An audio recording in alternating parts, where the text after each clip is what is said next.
नुकसान हो रहा क्योंकि आप वचनों को भूल गए। बाबा जी ने क्या कहा था, मेरे वचनों को ऐसे संभाल के रखना जैसे लोग सोने चांदी हीरे जवाहरात को गांठ में बांध के रखते। जब मेरे वचनों को अगर तुम कहीं भूल जाओगे, मेरी दुआ दया के भंडार से तुम करोड़ों को पीछे चले जाओगे। आपने वही काम किया, वचनों को भूल गए तो दया तुम्हारे से हट गई। दया हट गई, दया का उल्टा याद और याद का उल्टा दया। जब दया हट गई तो वचनों को याद जो था याद तो भूल गया, वचन भूल गए, वादे भूल गए, गुरु की जुक्ति और गुरु की सीख और शिक्षा तालीम आप सब भूल गए। कुछ भी तो आपको याद नहीं है। इसलिए मैंने ये भी कहा कि आप ये बताइए कि बाबा जी मथुरा में, आश्रम मथुरा में, जमीन मथुरा में, मंदिर मथुरा में, तो क्या बाबा जी वसीयत करने इटावा गए थे? ये बताइए आप, क्या मथुरा में कोर्ट नहीं जो इटावा की वसीयत बताई जा रही है? क्या मथुरा में कोर्ट नहीं था? सब कुछ मथुरा में, तो क्या मथुरा में कोर्ट नहीं था? ये सब क्या है? ये जालसाजी क्यों की जा रही? प्रेमियों, आपको इस पर विचार करना चाहिए। अगर विचार करते रहते, गुरु वचनों को याद रखते कि गुरु ने क्या क्या कब कहा, क्यों कहा, किस काम के बनने के लिए कहा, अगर ये सब याद रखते तो आज शंकासन ने भूल भ्रम का कोई प्रश्न ही नहीं था, कोई प्रश्न नहीं था। और आपने सब बोला दिया, सब कुछ, आपके पास कुछ नहीं। तभी आप शंकासन के शिकार बन गए। जो मिलने वाला था वो भी तुम्हारे से दूर चला गया। एक एक वचन को इसी तरीके से याद रखना चाहिए। बाबा जी ने यह भी कहा कि भगवान राम को त्रेता के परिवर्तन में 14 वर्ष लगे, कृष्ण को द्वापर के परिवर्तन में 18 दिन लग गए, लेकिन बच्चा कलयुग के परिवर्तन में हमको 18 मिनट भी नहीं लगेगी, 18 मिनट भी नहीं लगेगी। मेरे पास परिवर्तन की ऐसी भूमिका व्यवस्था है। अब ये कितनी बड़ी बात है, आपको तो विचार करना चाहिए कि कलयुग का समय सबसे ज्यादा खराब, उस खराब समय, उस गंदे कर्म, गंदे खान पान करने वाले समय को परिवर्तन के लिए बाबा जी कहते हमको 18 मिनट भी नहीं। मेरे पास ऐसी भूमिका व्यवस्था है, जिस भूमिका व्यवस्था की आगे सारा विश्व नतमस्तक हो जाएगा। वो व्यवस्था है दूरदर्शी, दूरदर्शी व्यवस्था। और दूरदर्शी को भूल गए, तुम तो बाबा जी को भूल गए, उनकी दूरदर्शी व्यवस्था को, उनके भूम ज्योति खेतियर काश्तकार संगठन को, उनके जय गुरुदेव नाम प्रभु, ये सब भूल गए। तुम्हारे पास तो कुछ भी नहीं, कोई भी सीख और शिक्षा, कोई भी व्यवस्था, भूमिका गुरु की तुम्हारे पास नहीं है, तुम सब भूल चुके। तो प्रेमियों फिर लाभ कैसे मिले? इसलिए बाबा जी ने पहले ही बता दिया। जैसे उदाहरण के लिए राइफल के नाल से जब गोली निकल जाती तब गोली का परिणाम बताया जा सकता, लेकिन अगर नाल से गोली न निकले तो गोली का यानी काम कोई नहीं बता सकता कि गोली क्या करे, गोली का काम। लेकिन बाबा जी का ब्रह्मास्त्र भी उठा नहीं। बाबा जी ने क्या कहा, ऐ राजनीतिक लोग, सारे विश्व के राजनीतिक लोगों के लिए इशारा किया था। कहा जब ये राजनीतिक लोग अपना हथियार डाल देंगे, कहेंगे न्याय सुरक्षा रोजी रोटी देना मेरे बस की बात नहीं, महंगाई गरीबी बेरोजगारी हटाना मेरे बस की बात नहीं, टैक्सों की भरमार रोकना, चोरी डकैती कत्ल बलात्कार रोकना ये मेरे बस का नहीं। ये राम की धार्मिक भूमि हिंदुस्तान और कृष्ण की कर्म भूमि और इस पर से ये जीवों की हिंसा और हत्या कराना ये रोकना मेरे बस की बात नहीं, और उनके मांस को बिक्री के रूप में और लोगों को खिलाना, उनके दिल दिमाग को खराब करना का ये रोकना मेरे बस की बात नहीं। तब बाबा जी ने कहा तब मैं अपना ब्रह्मास्त्र उठाऊंगा। प्रेमियों ब्रह्मास्त्र कौन है बाबा जी का? एक दूरदर्शी दूसरा भूम ज्योतक, दो ब्रह्मास्त्र, अभी एक भी नहीं उठा और आप कहते उठाने वाला चला, तो मैं ब्रह्मास्त्र और कोई चला सकता? किसी की उठाने की बस की बात नहीं है।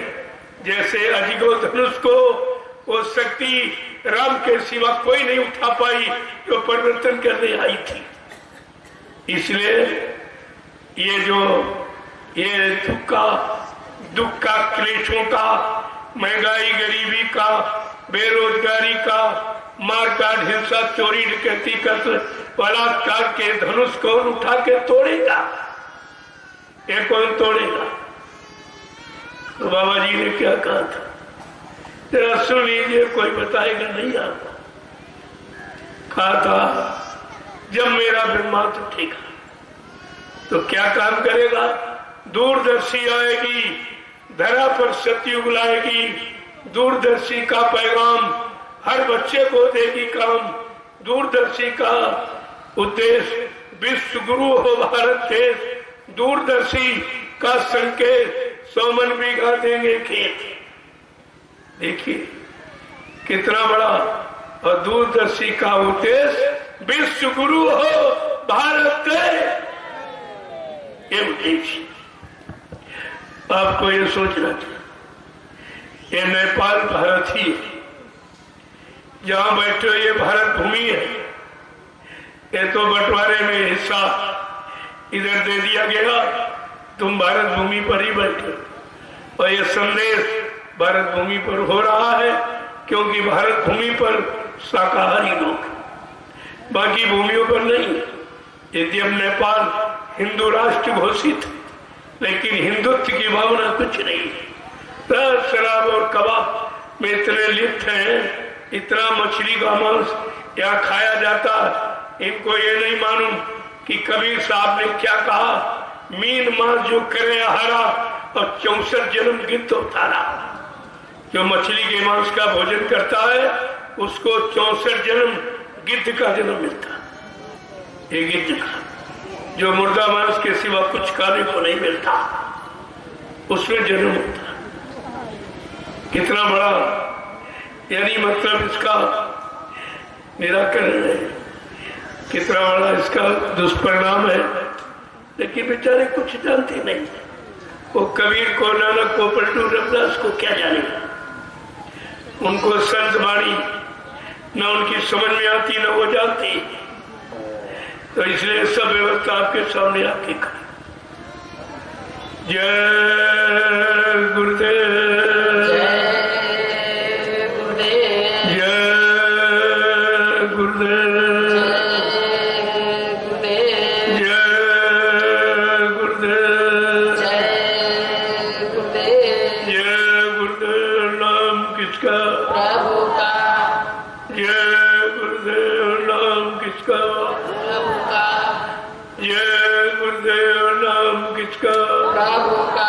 प्रभु का प्यारा नाम। तो खड़े हो जाओ आप लोग, खड़े हो जाइए आप लोग। लोगों जितनी देर आपको खड़े होने में है उतनी देर सतयुग आने में, क्योंकि अभी आप खड़े नहीं हो पाए। जब तक खड़े नहीं होगे तब तक चलोगे कब, और चलोगे नहीं तो पहुंचोगे कब। ये विचारने विषय है कि किस लिए खड़ा हुआ जाता, किस काम के लिए बैठा जाता है। और कहां पर झुका जाता है। ये शरीर की 3 स्थितियां हैं, खड़ा होना, बैठना और झुकना, और तीनों आपको नहीं मालूम। जब शरीर की 3 स्थितियां नहीं मालूम तो शरीर लाभ आपको नहीं मिला, तो फिर आत्मा की स्थिति को आप कैसे समझो? आत्मा तो होती शरीर के अंदर बैठी हुई, उसको आप कैसे समझोगे? देखो, इस पर विचार करना चाहिए। नामदान किसने कर दिया जरा समझ लो, तो तुम्हारे पर शंका का भूत उतर जाएगा। सर्वप्रथम कबीरदास आए, उन्होंने साहब नाम जगाया, तब नामदान देना शुरू किया। शिवदयाल सिंह महाराज ने राधा स्वामी नाम जगाया, तब जीवों को नामदान देना शुरू किया। गुरु नानक देव जी महाराज ने वाहेगुरु नाम जगाया, तब जीवों को नामदान देना शुरू किया। और बाबा जी ने जब जय गुरुदेव नाम जगाया, तब जीवों को नामदान देना शुरू किया। मैंने बड़े सम्मान के साथ इनसे कहा, अगर नामदान देने का तुमको बहुत शौक है तो तुम भी नाम जगा लो और नामदान दो। जो नियम, जो सिद्धांत संत मत का कि जो नाम जगाएगा वही नामदान देगा और वो वही नामदान को फलीभूत करेगा। बाकी कोई लाभ मिलने वाला नहीं है। ऐसी सुनने सुनाने वाले नाम से लाभ नहीं मिलता, जगाने वाले से नाम मिलता। इस बात को आपको बराबर ध्यान में रखना चाहिए, तो तुम्हारा भी ये काम हो गया। जय गुरुदेव, जय गुरुदेव, जय गुरुदेव, जय गुरुदेव, जय गुरुदेव, जय गुरुदेव, जय गुरुदेव। नाम किसका? प्रभु का। जय गुरुदेव। नाम किसका? प्रभु का। प्रभु का प्यारा नाम। जय गुरुदेव। जोर से बोलो, जय गुरुदेव। सब मिल बोलो, जय गुरुदेव। बोलना होगा, जय गुरुदेव। अभी से बोलो, जय गुरुदेव। दुख दर्द हरेंगे, जय गुरुदेव। सब कष्ट मिटेंगे, सुख शांति भी देंगे, सबके दाता, सबके मालिक। प्रेम से बोलो, ये नाम नहीं इंसान का, ये काम नहीं इंसान का। अब आपकी समझ में आ जाना चाहिए, ये काम किसी इंसान के बस का नहीं है। आपने 70 साल की आजादी में कितने चुनाव देखे, कितनों को चुना। जिनको आपने चुना उन्होंने जनता के भले का कोई काम नहीं चुना। आज तक तुम्हारी भलाई का कोई काम, सब अपने स्वार्थ, लोभ, लालच, अपनी मांग, प्रतिष्ठा, निजी अधिकार की लड़ाई लड़ते रहे और तुमको लड़वाते रहे, लेकिन तुम्हारे हित और भले का कोई काम। इतना तो आपको समझ लेना चाहिए। कितनी पंचवर्षीय योजनाएं आपकी निकली, लेकिन काम कुछ भी कोई एक भी काम। क्यों? ये काम इनकी बस का नहीं है। ये तो काम जय गुरुदेव प्रभु नाम के द्वारा प्रभु करेगा, वो प्रभु के द्वारा होगा। क्योंकि ये सारी सत्ता प्रभु की। इस मृत्यु लोक से मंडल से लेकर सत्यलोक, सचखंड, अनामी धाम तक वो प्रभु का लोक है और प्रभु इन लोगों का मालिक है। आज हमारे आपके बीच में प्रभु अपना अनामी महाप्रभु धाम कर मानव चोले में आए हुए और जिनको हम पहचान नहीं पाए। से लेकर के सुबह तक आज तक प्रभु नाम का प्रचार किसी ने कराया कभी? इतिहास उठाइए तो प्रभु नाम की सच्चाई आपको मिल जाएगी। जब विश्व के लोगों ने मतलब गुरु को भुला दिया, संतों को भुला दिया, सदगुरु को भुला दिया, तब ये अनामी महाप्रभु स्वतः मानव चोला धारण करके मृत्यु लोक मंडल में जीवों के हित और कल्याण के लिए आए। और आपने अपने परम हितैषी, परम हितकारी और परम सहयोगी और परम शुभचिंतक और परम रहनुमा को आपने भुला दिया। उसी का परिणाम है कि आप चरदर की ठोकरी खा रहे हो। तुम्हारी कोई सुनने वाला नहीं, क्योंकि तुमने संत महापुरुषों के वचनों को नहीं सुना, नहीं माना, तो तुम्हारी कौन मानेगा? जब तुमने उनकी नहीं मानी तो तुम्हारे लिए, तुम्हारे दुख तकलीफों को यानी कष्ट को निवारण करने के लिए आए, तुम्हारी जीवात्मा के कल्याण करने के लिए आए। तुमने जब उनको नहीं माना और उनको नहीं समझा, तुम्हारी कौन सुनेगा? अब तुम्हारी यहाँ कोई सुनेगा। इसलिए कहा जो काम पिछले युगों के नाम ने नहीं किया, वो काम जय गुरुदेव प्रभु का नाम करके दिखाई गई। वो सब काम करने का वादा, वो छोटा मोटा नहीं, सारी सृष्टि का परिवर्तन करने आया। ऐसा ये अनामी महाप्रभु का नाम। आपको ये सब समझना चाहिए। कल मैं सत्संग में ये सब सार गर्भित जो मतलब यानी जो सिद्धांत है, जो नीतियां रीतियां हैं, मैं कल आपको खोल के बताऊंगा।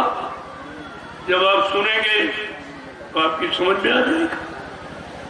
और प्रेमियों को बता दो, ये आध्यात्मिक संदेश जो कभी आपने नहीं सुना, वो सुनने के लिए कल समय से आप पधारिए, आ जाइए और अपनी अपनी चीज ले लीजिए, ताकि भविष्य में कोई ये न कहे कि हाय हुसैन हम मुसलमानों की तरह आपको कहने नहीं देंगे।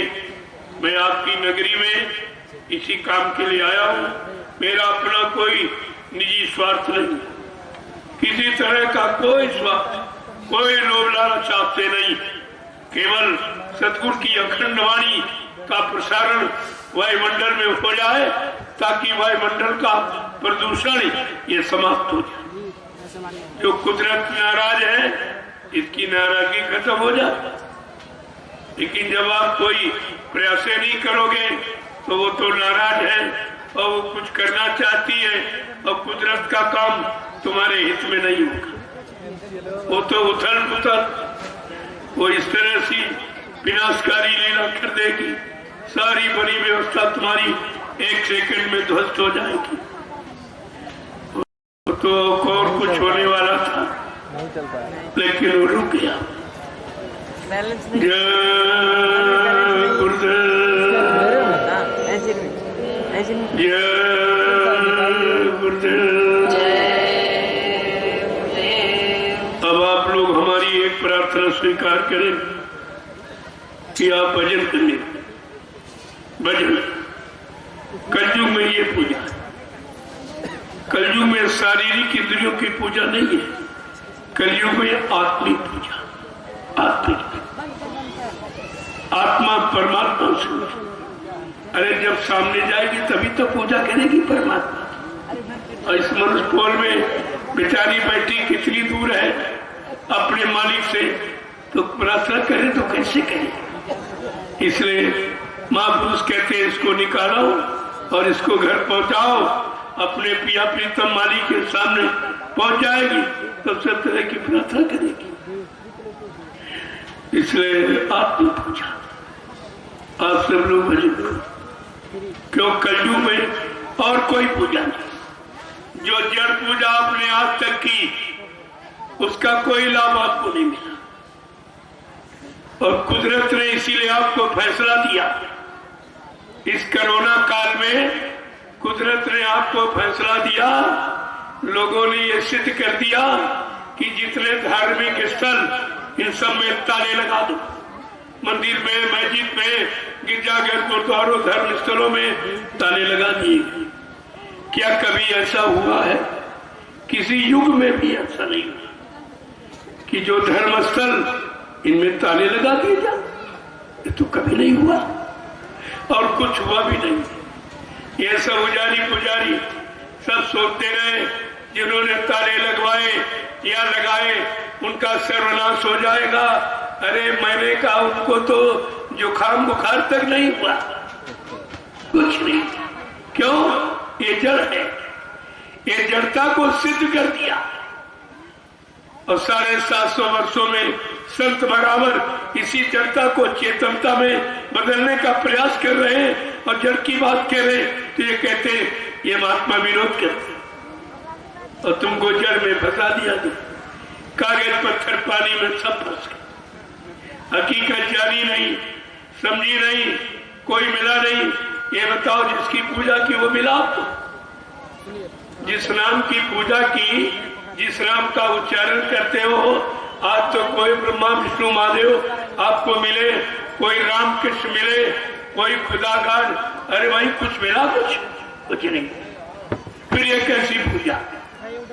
किसी को बुलाओ न बोले और न कभी मिले तो उससे मिलना पसंद करेंगे आप? कुछ नहीं। किसी के समझे में यार। तब ये कुदरत ने फैसला लिया कि ऐसे ये जड़ बुद्धि वाले और जड़ता में फंसे ये ऐसे नहीं मान पाएंगे। तो उसने नियम कानून निकाल दिया, इन सब में ताले डाल दो। ताला कब बंद किया जाता? जब मकान में कोई नहीं रहता। आप मकान में हो तो ताला बंद करने दोगे? ये सिद्ध कर दिया इन स्थानों में न देवी है, न देवता है, न भगवान खुदा गाड है। ये उन्होंने सिद्ध किया और आप कुछ नहीं कर पाए और फिर भी उसी जड़ता से अलग नहीं हो पाए, फिर उसी में जुट गए बैठे। अब इनकी समझ में नहीं आ रहा कि परमात्मा चेतन है कि जड़ है, देवी देवता चेतन है कि जड़ है, देव देवता मुर्दा है कि जिंदा है। इतनी बात, छोटी बात नहीं समझ पाए। जड़ और चेतन का अर्थ इनकी समझ में नहीं आया और सब जड़ता की ममता में फंसे पड़े।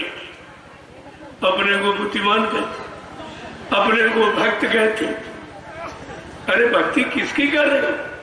जड़ भक्ति की चेतन भक्ति। इतनी छोटी बात समझ में नहीं आई और सब बेचारे इसी में पूरा जीवन चला गया और मिला कुछ। अरे होता तो मिलता, जब वहां कोई था ही नहीं तो मिले को। इसलिए संत महापुरुष इस जड़ शरीर में चेतन जीवात्मा का बोध कराते हैं, चेतन जीवात्मा को जगाते हैं, परमात्मा से मिलाने की युक्ति देते हैं। यहाँ ये चेतन भक्ति सिखाई जाती। जय गुरुदेव। हमारी प्रार्थना आप स्वीकार करें कि आप लोग भजन करें। गोस्वामी जी महाराज ने उत्तरकांड में बड़े सच्चे शब्दों में कहा कि ऐसे बिन हरि भजन कगैसा मिट्टी है न जीवन इक्के कलेसा। कितना साफ करें कि मानव जीवन में आने वाले जितने भी कष्ट, सारे कष्टों का समाधान प्रभु का भजन है। क्योंकि जीवात्मा जब मां के गर्भ में, तब उसने वादा किया था। क्या वादा किया था?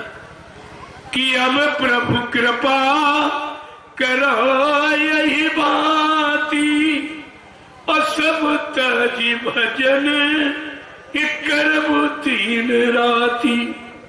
ये हमने आपने सब ने वादा यही किया। पूजा का कोई वादा नहीं किया, भजन का वादा। और आप भूल गए। रामचरितमानस कहती है बड़े स्पष्ट शब्दों ने, कि प्रभु की कृपा भयो सब काजू और जन्म हमारे सुफल भय आजू। का जब भी मानव जीवन सफल जब होगा, जब प्रभु की कृपा होगी। आज प्रभु नाम का प्रचार और प्रसार केवल नैमिषारण्य की तपोभूमि उत्तर प्रदेश सीतापुर में हो रहा। वो प्रभु नाम का उच्चारण मां हो रहा। रामचरितमानस में लिखा है, उसी को वहां सिद्ध किया। रामचरितमानस ने भी कहा कि तीर्थ वरे नैमिष विख्याता अवति पुनीत साधक सुखदाता। का नैमिषारण्य अति पावन पुनीत और विश्व विख्यात, सारे विश्व का प्रसिद्ध तीर्थ नैमिषारण्य, जहां 88,000 ऋषियों ने तपस्या की थी। और लिखा है उस भूमि का लाभ किसको मिलेगा? साधक सुखदाता। जब किसी संत के साधक इस भूमि पर आएंगे, नाम की साधना करेंगे, उनको इस 88,000 ऋषियों की तपोभूमि का लाभ मिलेगा।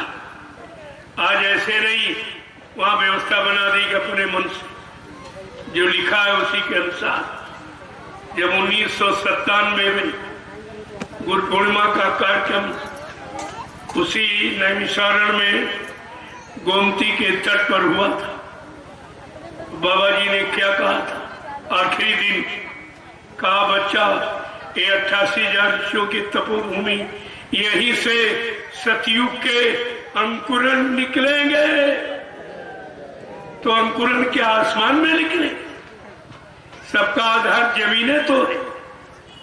उन्हीं वचनों को सिरोधार करके मैंने नैमिषारण्य की तपोभूमि पर आश्रम का निर्माण कर दिया।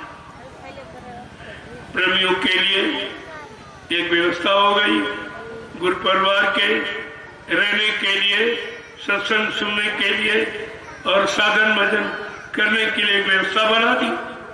जब मैंने 1 जनवरी को भी 22 में देखा कि इतनी अपार भीड़, वहां भीड़ नहीं समा पाई, तो मैंने तुरंत यानी मतलब वहां से 20 किलोमीटर हटकर मिश्रिक में ही वो स्थान रामशाला स्थान है, जहां पर मैंने देव गुरुदेव आध्यात्मिक ज्ञान आश्रम का निर्माण शुरू करा था। और वहां 113 बीघे जमीन पर यह कार्य शुरू हो गया। आगे हमारा गुरु परिवार जाग रहा है, 45 करोड़ का।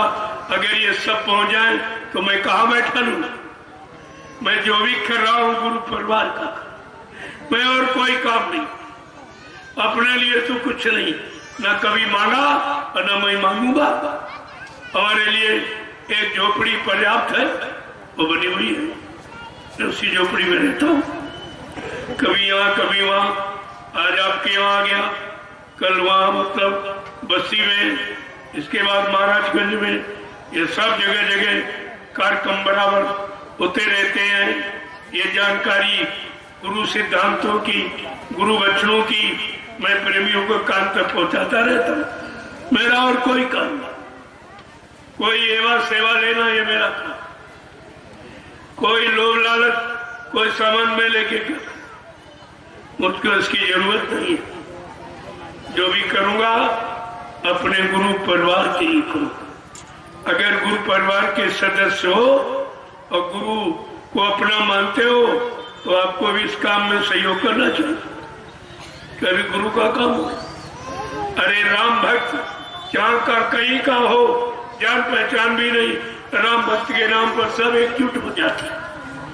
कृष्ण भक्त सब इकट्ठे, देवी देवताओं के भक्त सब इकट्ठे, शंकर जी के, हनुमान के भक्त सब इकट्ठे हो जाते प्रेम से।